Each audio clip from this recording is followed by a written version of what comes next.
Travis Rodgers of the Dental Innovation Show. I'm here with Jeff from Acteon. Thanks for joining us, Jeff. Glad to be here.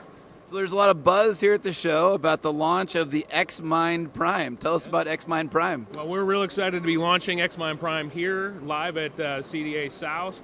It's our second entry into the cone beam space, and I think it's going to open up the world of cone beam to a lot of doctors who simply couldn't afford it, didn't have the space for it, or were just a little fearful of getting into the market with software and that type of thing.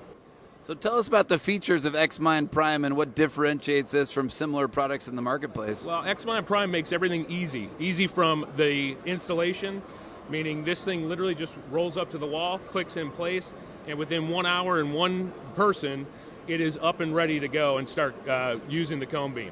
Most other entries in there, you're looking at closing your practice down for a good day, sometimes two, to get everything going. This, where you can get in early, have it up, get you trained, and you're actually using it the day of the install. Nice, nice. Well, how does our audience get in touch with you? Just go to acteongroup.com or call us at 877-4-ACTEON, ACTEON. All right, Jeff. Appreciate your time. Thank you. Thanks, brother.